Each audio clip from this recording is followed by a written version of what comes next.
Bueno, vamos a continuar entonces con la serie de videos que correspondían a la materia Proyecto y Diseño Electromecánico, destinados para la Escuela de Educación Técnica número 5 Kennedy de Lanús.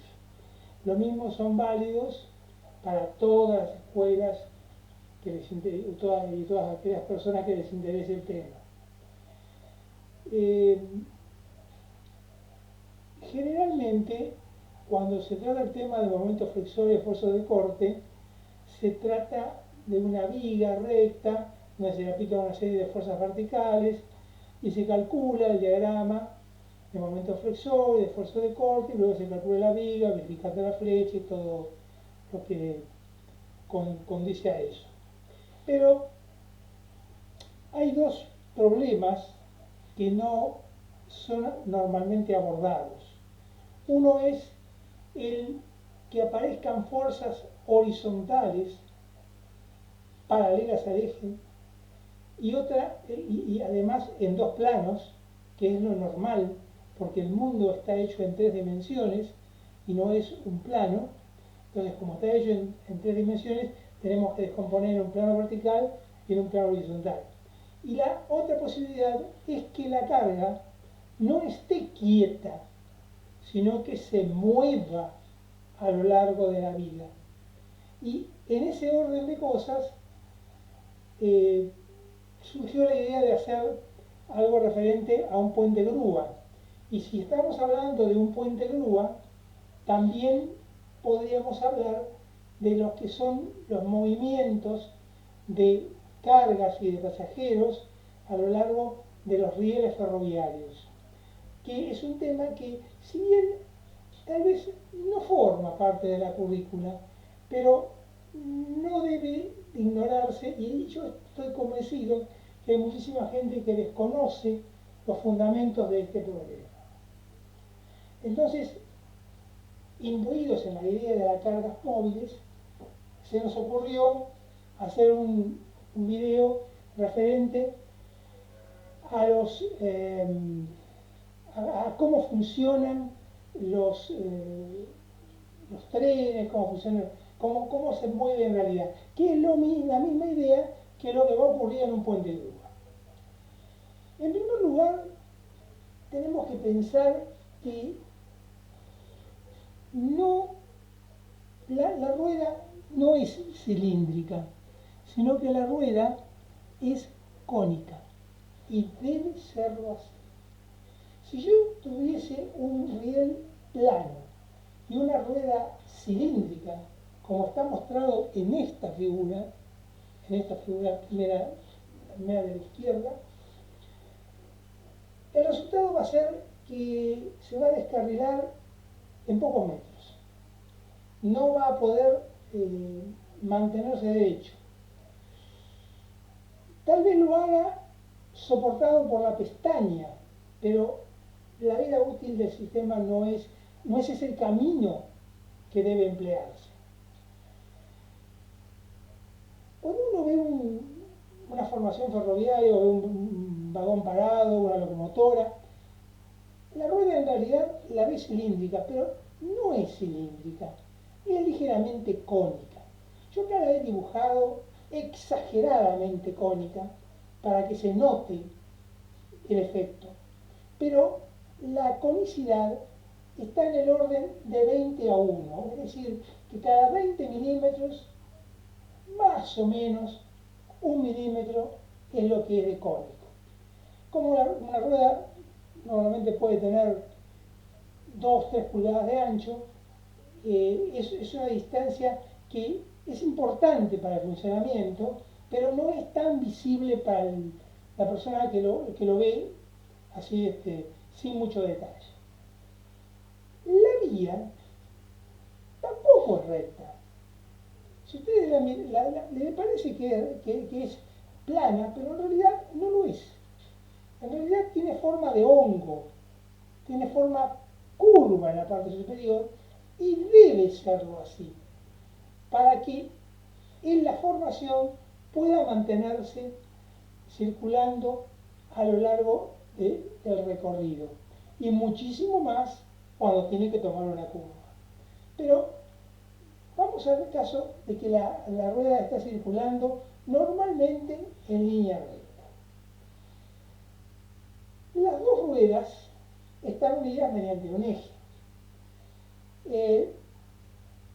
En los automóviles, el tren trasero o el delantero, según los casos, según que sea la tracción, tiene un diferencial que permite que una de las ruedas gire con una velocidad diferente de la otra. Acá no ocurre eso. Acá ambas tienen la misma velocidad angular. Ambas giran el mismo número de vueltas, tanto a la izquierda como a la derecha. Acá tenemos la formación colocada en la posición correcta, es decir, donde las ruedas cónicas apoyan en el centro de la viga. Vamos a observar que se forma una fuerza, ocurre una fuerza normal a la vía, pero como la vía está ligeramente inclinada, esa fuerza no es vertical, sino que es ligeramente inclinada hacia adentro, tanto en la izquierda como en la derecha. Yo ahora puedo, por comodidad, descomponer esta fuerza normal en una vertical y una horizontal, tanto a la izquierda como a la derecha. Y luego puedo ver que las fuerzas verticales son las que soportan el peso de la formación. Pero las fuerzas horizontales, que en este caso, como va derecho, son iguales, son las que mantienen al conjunto, al convoy, a la locomotora y todos sus vagones en perfecta línea recta. Ahora, es un equilibrio bastante inestable. Si bien son muy pequeños movimientos los que puede sufrir, pero no es algo que se mantenga perfecto a lo largo de todo el movimiento. Imaginemos que por cualquier motivo el vagón se corriese ligeramente hacia la derecha, como está el caso mostrado acá. Como está corrido hacia la derecha, la rueda derecha se monta sobre el riel y la pestaña que se pone de seguridad en la rueda está prácticamente tocando el borde interior del riel. La fuerza normal que se va a generar es naturalmente perpendicular al riel. Y de la misma manera que antes, descompongo una fuerza vertical y una fuerza horizontal.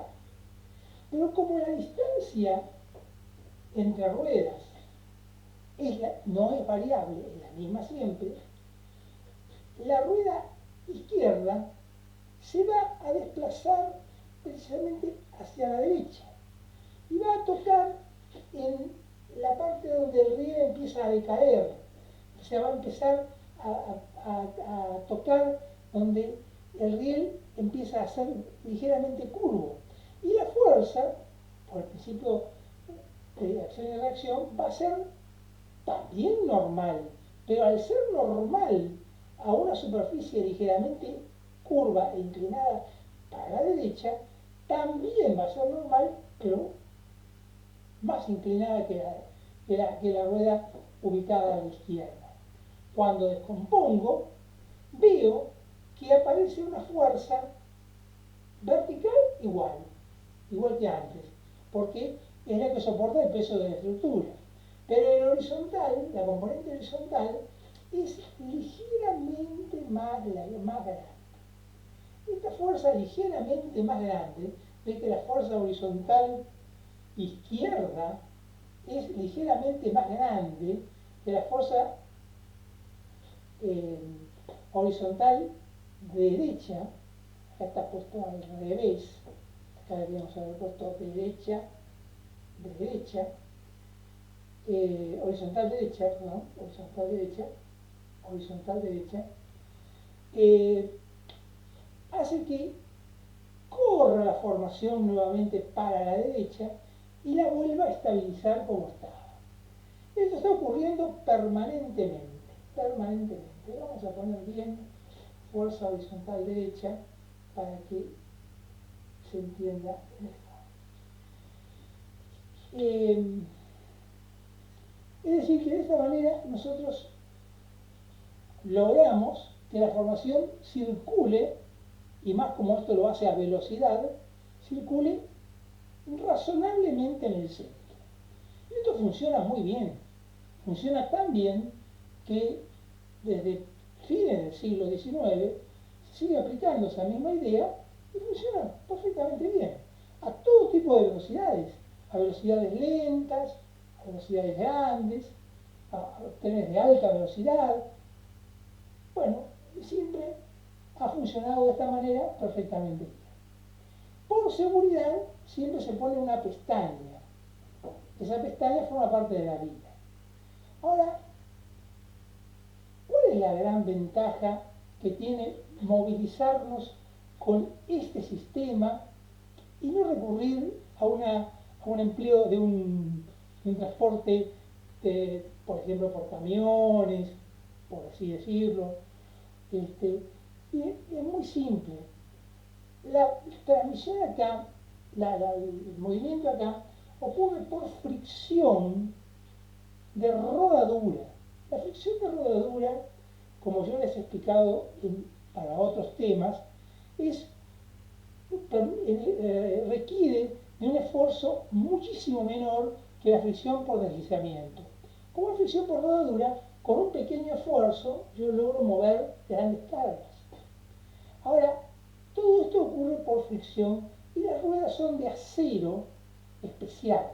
En el país, salvo en Francia, las ruedas son más blandas que la vía. O sea, rueda blanda, vía dura. Y esto es porque es mucho más cómodo y mucho más fácil modificar, cambiar o acomodar una rueda que cambiar una vía completa. Entonces, si nosotros tenemos que hacer este movimiento, el desgaste propio que va a tener este cono durante su movimiento es muy pequeño. Podemos decir que una rueda que podrá tener un diámetro de 60, 70 centímetros de diámetro, la verdad que depende del tipo de vagón, si es para carga, si es para pasajeros, es distinto en cada caso. Hay cordiel, con rayos, hay enteriza, bueno, hay una gran variedad. Pero en general estamos hablando de que una rueda debería durar, sin ser reparada, alrededor de 1.000.000 de kilómetros. En cambio, una rueda de un camión, y aquellos que defienden los camiones lo van a tener que aceptar, a los 100.000 kilómetros, 120.000 kilómetros, va a tener que ir a un recapado, lo que implica, además de la rotura de la carretera, sin lugar a dudas, y de que un camión requiere de un conductor para llevar menos carga de la que un solo vagón permite cuando los trenes están formados por decenas de vagones. Miren, para que ustedes tengan una idea de la importancia que tiene el transporte ferroviario en el mundo, Estados Unidos, país capitalista, pero que tiene regulaciones mayores que las que uno se puede imaginar, es un país que tiene un transporte, un tren que va de costa este a costa oeste y de vuelta. Y lo hace en un día. Es un vagón, es un tren enorme. Lleva 3, 4, 5 locomotoras, todas coordinadas. Y permiten poder cargar, por ejemplo, la lechuga fresca en la costa este y llegar fresca a la costa oeste. Y esto lo hace a través de un tren de gran formación, cruzando todo el territorio. Miren, Cuando en España se instauraron o se colocaron los trenes AVE, AVE, alta velocidad española, AVE, ¿eh?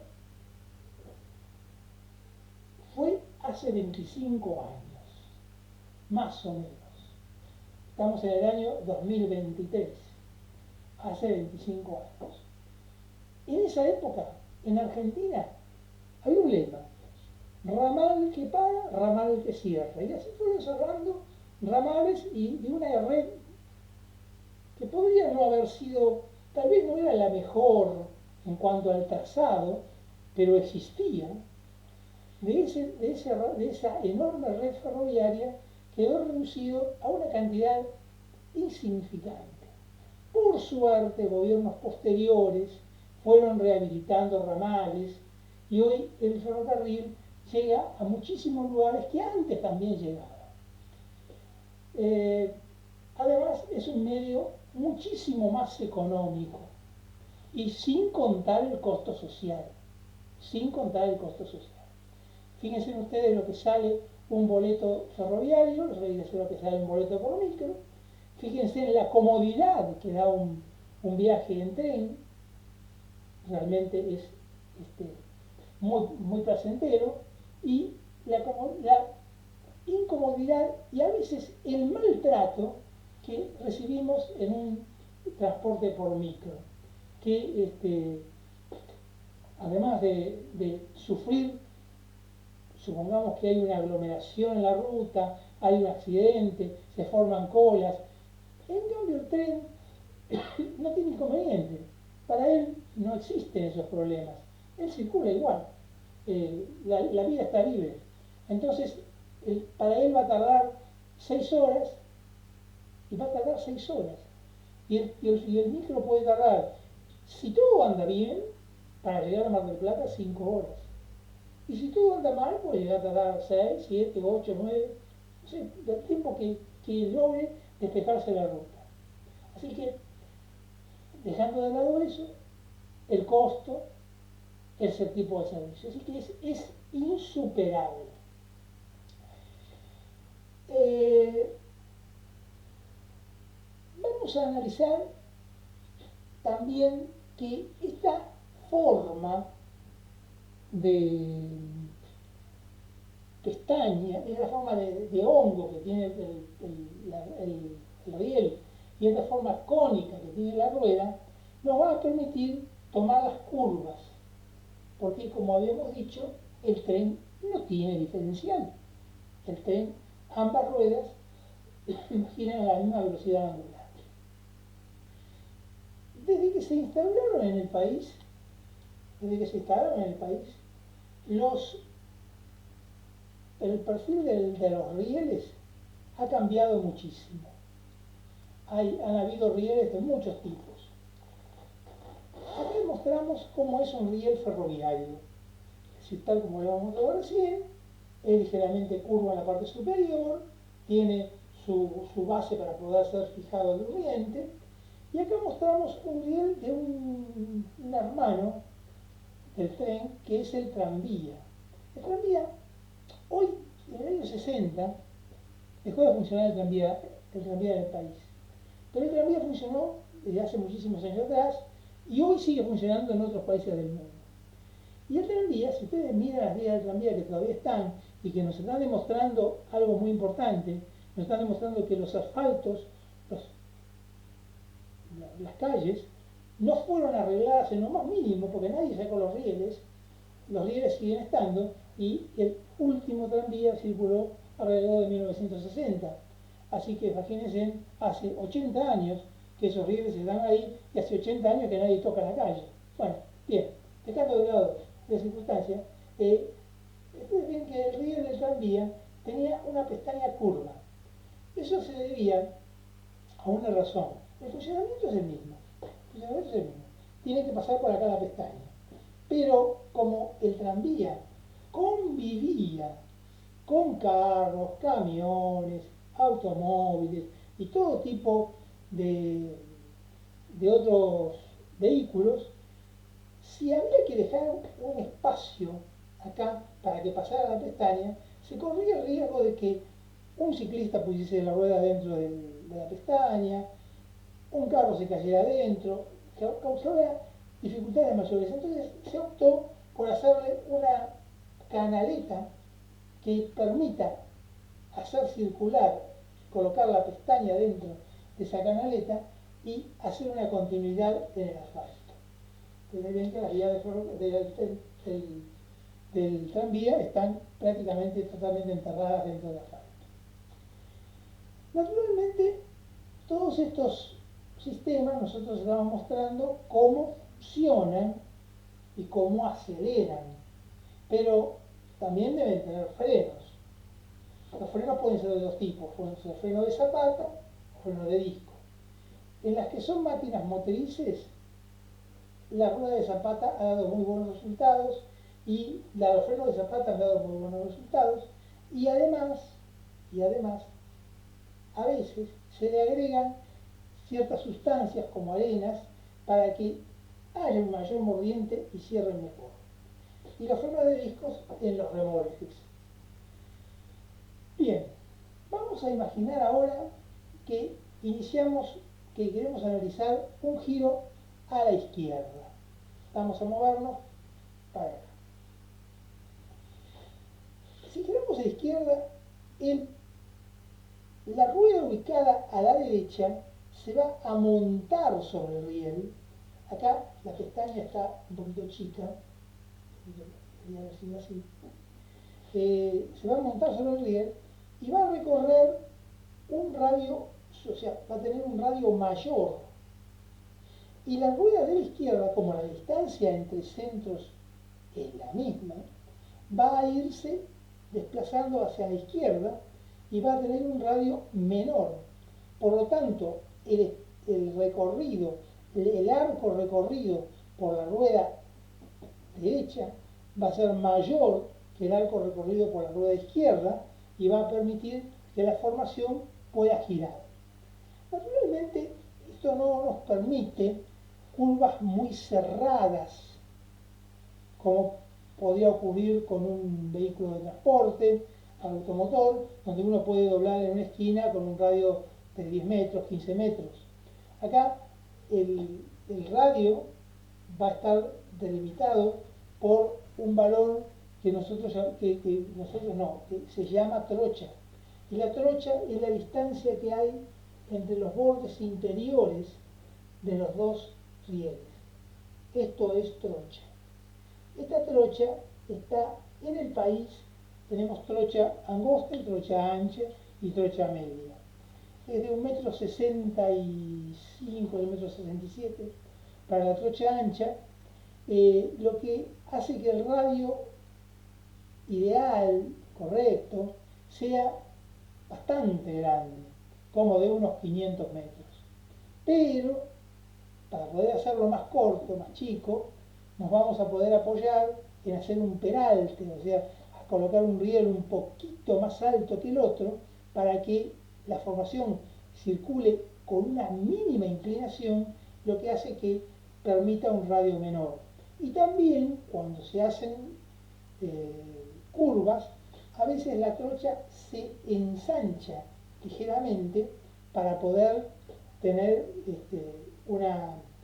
un buen movimiento de este conjunto sin dificultad. Vamos a analizar ahora el giro a la derecha.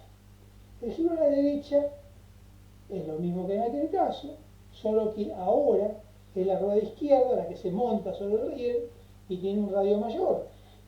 Y la otra, la rueda derecha, está trabajando sobre el costado, sobre el borde del riel y tiene un radio menor recorriendo una distancia menor. Lo que hace que este conjunto gire, esta formación gire montándose sobre un riel y desplazándose sobre el otro. Ahora bien, vamos a ver el tema de la construcción. La construcción, vamos a ver un poquito más de luz, si vemos, a ver si se llama acá. La construcción va a requerir Acá estamos mostrando la construcción. Tenemos el terreno perfectamente preparado. La pendiente no puede ser la que a uno se le ocurre. La pendiente tiene que ser pequeña. Normalmente estamos hablando de un 4 a un 5 por 1000. Es decir, que avanzamos 4 metros o 5 metros cada 1000 metros de recorrido. Para que ustedes tengan una referencia, por ejemplo, la subida al viaducto Sarandí del ramal Roca, eh, entre Villa Domínico y Estación Sarandí, está en el 3,5 por 1000. Es decir que la pendiente, el pasajero apenas se la nota. Y tiene que ser así, porque si fuese de otra manera, el conjunto podría, como trabaja por fricción, dificultársele mucho el movimiento y podría inclusive irse para atrás. Acá la vida útil de la rueda no solamente está dada por la fricción que tiene la rueda contra el riel, sino también por las frenadas. Las fricciones que se producen durante el frenado hacen que el conjunto se caliente y cambie la estructura del acero, haciendo que disminuya su vida útil y por ese motivo solamente llegan a 1.000.000 de kilómetros. Muy bien, tenemos el terreno preparado, tenemos ahora eh, vamos a colocar un film plástico en lo posible, cuya función es evitar que las hierbas que van creciendo en el terreno puedan introducirse dentro del conjunto y hacer que la vía formada tenga pasto en el medio, lo cual contribuye con el correr del tiempo a su desintegración. Entonces vamos a colocar un film que aísle en lo posible y una capa de balasto. El balasto son piedritas pequeñas, angulosas, todas desiguales, cuyo objetivo es trabarse entre sí y formar precisamente un colchón a donde se van a apoyar los durmientes, que a su vez van a permitir apoyar al riel. Este balasto también contribuye a que el agua escurra cuando llueve, a que el movimiento, la vibración, permita que el conjunto se mantenga. Encima del balasto van los durmientes o traviesas. Estos durmientes antiguamente eran todos de madera de quebracho. Hoy se comprueba que tienen que ser, la mejor solución es que sean de hormigón, con lo cual se tiene una mejor resistencia, siempre y cuando el hormigón reúna las condiciones necesarias, no esté construido con agua salada y tenga las precauciones del caso. El durmiente de hormigón es lo más adecuado. Y decimos agua salada porque ha ocurrido que se ha construido con agua salada y se destruyeron. Bien, los rieles tenemos el terreno, tenemos el film, tenemos el balasto, tenemos los durmientes y tenemos los dos rieles colocados encima. En cada durmiente hay que tomar la medida para asegurarse que la trocha sea esta trocha, sea exactamente siempre igual, para que el conjunto pueda funcionar satisfactoriamente. Esto es la trocha, ya lo hemos dicho recién, trocha ancha, 1,67 m. Vamos a colocar tirafondos, como está mostrado acá. Vamos a colocar unos clips de acero con una forma muy particular que se llama SKL4, que permiten, cuando el tirafondo lo aprieta, fijar el riel sobre el durmiente. y el conjunto va sobre una placa de, de un plástico adecuado que le permite amortiguar las vibraciones. Acá tenemos el conjunto mostrado de la mejor manera posible con el tirafondo, el clips, eh, el riel y el clips tocando sobre la parte inferior del riel. Ahora bien, los rieles están expuestos a la temperatura ambiente y por lo tanto, al estar expuestos a la temperatura ambiente, van a sufrir dilataciones, van a sufrir contracciones. Entonces no podemos hacer un riel de todo el largo que uno quisiera soldado, por más de que cuando el riel va soldado el tren funciona muy suavemente, tenemos periódicamente que hacer interrupciones para poder colocar puntas de dilatación. Además los rieles tampoco se construyen de un solo tirón, no se puede hacer un riel de 1000 metros de largo, imposible trasladarlo. Los rieles pueden tener 12 metros, una cosa de ese orden. Entonces necesitamos unirlos. Varias formas hay de unirlos. Una forma por medio de las eclisas, que son planchuelas que se colocan a ambos lados del alma del riel, abulonadas, y que permiten una sujeción segura. Otra forma es por medio de soldadura, que puede ser eléctrica o puede ser aluminotérmica. Y nosotros la soldadura aluminotérmica la vamos a desarrollar en el próximo video o inmediatamente. Así que esta es la idea general de cómo es la construcción de los rieles, la forma de las ruedas, el por qué tienen que ser de esa forma. Y ahora vamos a avanzar un poco más sobre estos mismos temas. En un instante vamos a lograr hacerlo.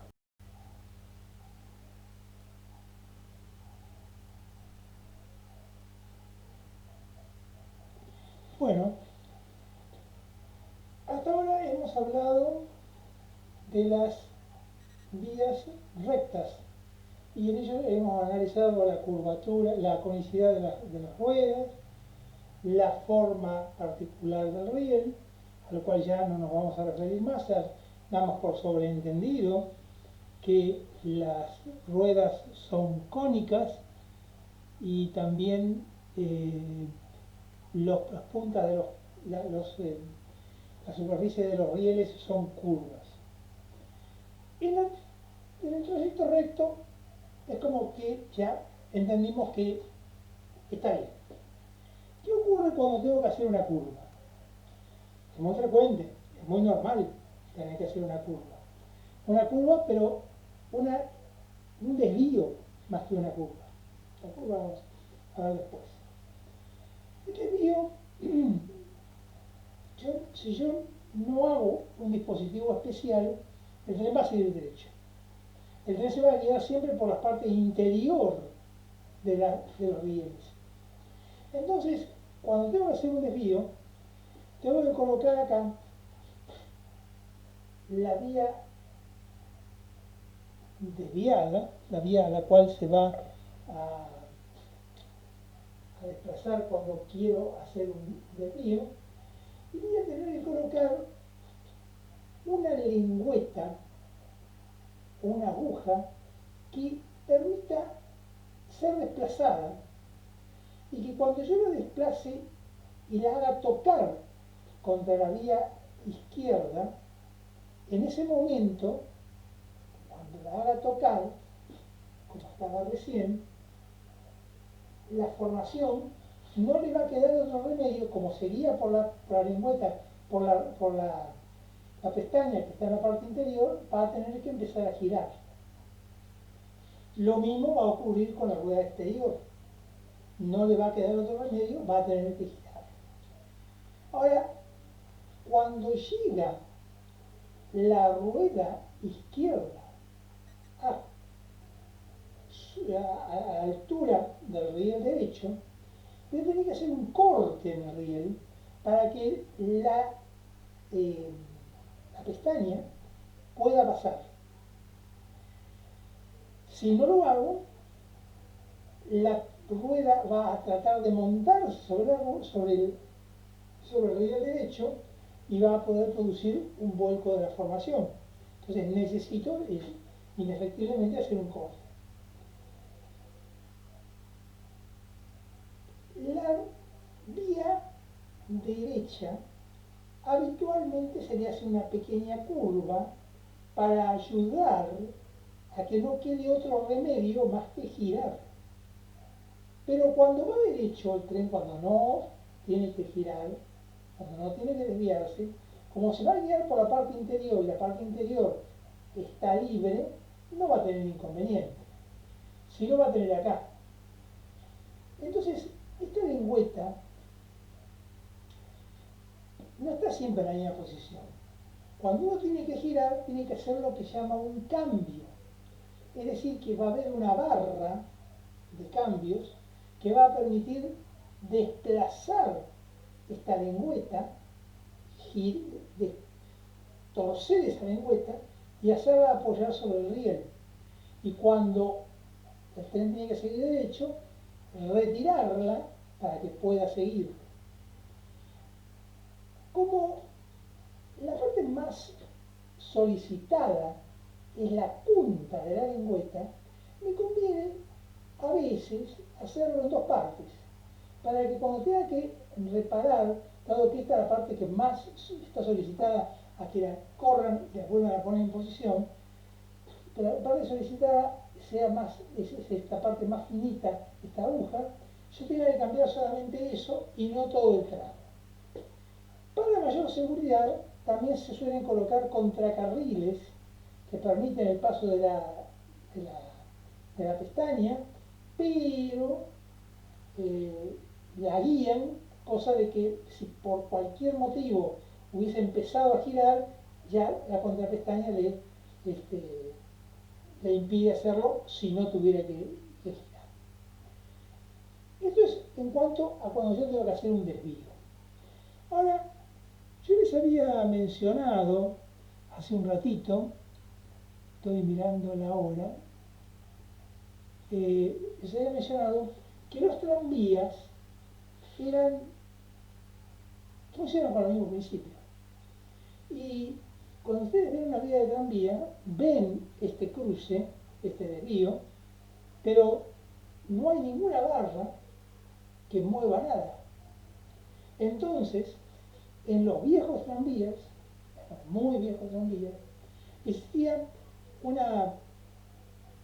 soporte, una especie de argolla, donde cuando llegaba al lugar, el motorman, el conductor, tenía una palanca que tiraba de la formación del tranvía y lo hacía encajar en la vía cruzada y de esa manera doblaba el tranvía. En los últimos tiempos, y hoy en Europa también lo están haciendo, se emplea un sistema eléctrico que permite un motorcito hacer ese cambio que nosotros acá hacemos con una barra, que también en los ferrocarriles existe eléctrico, pero que hasta ahora hemos mostrado como una barra, donde si el conductor iba en directa, era porque quería seguir derecho. Y si ponía reversa, era porque quería girar, entonces al poner reversa, accionaba el dispositivo eléctrico y la vía se curvaba, la lengüeta se curvaba y permitía girar. Entonces, aclarado el tema de qué pasaba con el tranvía, que uno ve que no tiene curva, en esos casos era el pobre motorman el que tenía que tirar de la formación para poder girar. En los trenes esto siempre es o por medio de los cambios o por medios eléctricos. Acá lo tenemos marcado bien cómo es el sistema de lengüeta con la barra de cambios. La barra de cambios sería esta, la que uno está accionando. Ustedes ven que al costado generalmente hay palanca que alguien mueve o en el lugar o a distancia. Porque hay lugares en el medio del campo donde están realmente solos, entonces directamente el conductor gira, mueve la lengüeta, sale por la vía que debe hacerlo y luego lo deja para que el próximo que venga lo coloque en la posición que debió haber estado. Bien, habíamos mencionado en la parte anterior que la unión de los rieles se hacía por medio de clisas, se hacían por medio de soldaduras eléctricas, pero también en lugares como estos, donde hay realmente una complicación bastante dificultosa de poder resolver si no se dispone de los medios adecuados, existe un tipo de soldadura especialmente preparado para los rieles de ferrocarril que se llama soldadura por aluminotermia. Es algo que no se usa en la industria escasamente, pero sí es muy aplicable para vías ferroviarias. Y lo que hace es que tenemos una vía, tenemos la otra, hay una distancia entre una vía y la siguiente, primero se alinea lo más posible, ¿no? Y esa distancia se mide, esa distancia, ese espacio, se mide. Y con eso nos va a decir qué cantidad de producto tenemos que colocar para poder hacer esa unión.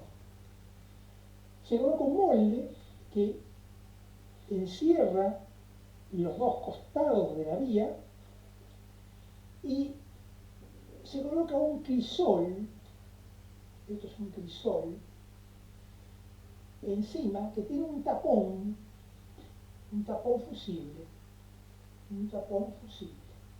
Entonces, normalmente cuando comenzamos está taponado y encima le colocamos un compuesto que tiene óxido férrico en polvo, aluminio, carbón y algún otro componente más que no investigamos, y tiene en un lugar una salida para la escoria. Entonces cuando terminamos de poner el molde, se cierra todo con un compuesto, una especie de masilla que cierra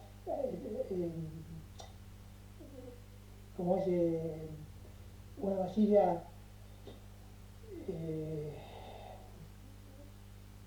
que soporta la temperatura refractaria, que cierra todas las posibles salidas que pueda tener el material.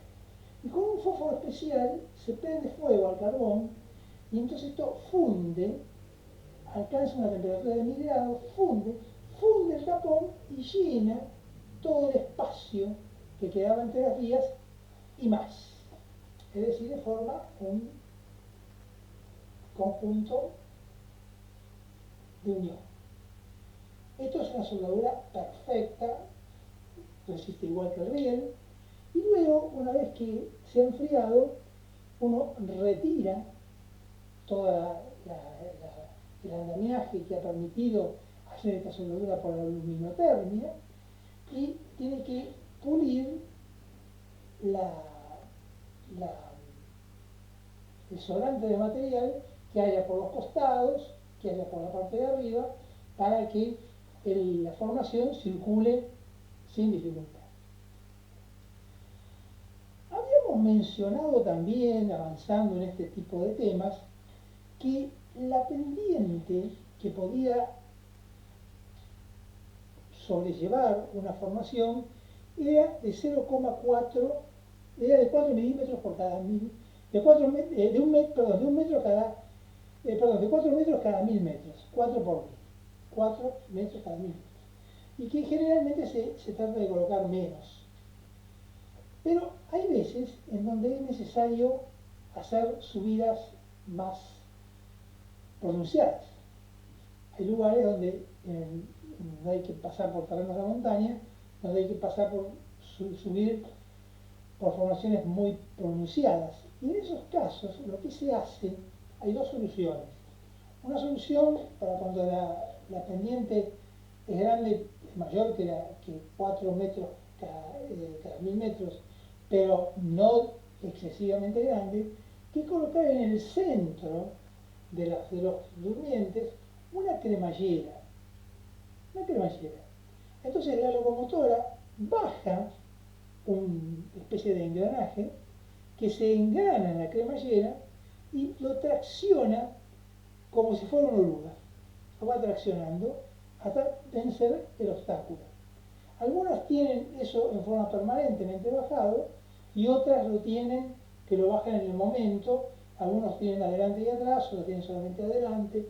Hay diversos motivos, diversos momentos, diversas construcciones, pero la construcción por cremallera existe, no es algo muy normal, pero existe en los lugares donde la pendiente es muy alta. Pero cuando yo digo que subir una pendiente como una montaña, como está dibujada acá, esta es la montaña, subida a través de un montículo, y yo vengo avanzando por este lugar y no tengo más remedio que hacer un zigzag. Es decir, hacer un tramo, luego hacer un tramo con la pendiente normal o emplear la cremallera, luego volver e ir subiendo tipo diente de sierra, como lo hace el tren de las nubes. Y luego vamos a un puente donde me permitirá cruzar al próximo lugar donde vuelva a tener terreno plano. Esta es otra de las alternativas posibles cuando hay que subir en niveles notablemente grandes. Esto es lo que habíamos mencionado cuando había un desvío. Pero ¿qué ocurre cuando hay una curva? Cuando hay una curva, es un tema que vamos a empezar a tratar ahora, que es el siguiente. Yo vengo por el tramo acá, por el tramo inicial hasta el punto A, y tengo que salir por la vía marcada a partir de B, donde hay un ángulo alfa entre ellos. La mejor solución es la curva circular. Si yo puedo, si estoy dentro de los parámetros que me admite, la solución mejor es la curva circular. Entonces acá trazo una perpendicular, acá trazo otra, y trazo un arco de radio adecuado. Pero ¿qué ocurre? Como el tren tiene que moverse en las curvas subiendo y bajando de la curva que tiene el riel, no puede hacer una curva tan cerrada como a uno le gustaría, ni tampoco una formación con la cantidad de vagones que uno guste, puede curvarse demasiado. Ustedes dirán, en Constitución, por ejemplo, hay curvas muy pronunciadas, pero Constitución es para maniobras. Ahí la velocidad es muy baja y a veces se sienten ruidos debido a los rechinamientos que hay entre las pestañas y los rieles, porque son curvaturas muy pequeñas y hechas a muy baja velocidad, deberían ser a menos de 5 km por hora. Acá nosotros venimos a la velocidad comercial, que son 80 km por hora. Acá va a depender mucho del ancho de la trocha. La trocha, como habíamos mencionado, es la distancia entre los dos rieles. Y acá en el país tenemos tres trochas. La trocha angosta, que tiene 1 metro, por ejemplo, el ferrocarril de Belgrano. La trocha media, 1,436. Y la trocha ancha, 1,676, como es la línea roca. Los cálculos que se han realizado dicen que el radio mínimo en una trocha angosta es de 150 metros, en una trocha media de 180 tiene una trocha ancha de 220 a 250, pero el recomendado es bastante más grande, 300, 400 y 500 metros respectivamente. Entonces, ¿qué pasa cuando yo tengo que hacer una curva más pronunciada? Tengo que recurrir al peralte o al ensanchamiento de trocha. Vamos a analizar el peralte. En el peralte lo que hago es hacer el riel exterior más alto que el interior, pero no puedo hacerlo tanto como guste. No es como una ruta donde yo puedo hacer un peralte importante, como por ejemplo el circuito de Rafaela, que tiene un peralte notable y permite venir a toda velocidad y tomar la curva sin ningún problema. Acá el peralte tiene que ser muy pequeño, apenas perceptible. Nosotros vamos a dibujarlo, el vagón, que tiene un peso que llamamos M por G. Y bueno, acá este peso, que es M por G, va a formar, junto con la fuerza centrífuga, un ángulo alfa que va a ser perpendicular al peralte. Debería serlo, si estuviese bien dibujado. La fuerza centrífuga tiende a tirar la formación para afuera y vale masa por velocidad al cuadrado sobre el radio. Entonces, el ángulo, no el ángulo, la pendiente, el peralte teórico dividido la distancia entre la mitad de los rieles, que es distinta de la trocha, es igual, por semejanza de triángulos, a m cuadrado sobre r dividido m por g.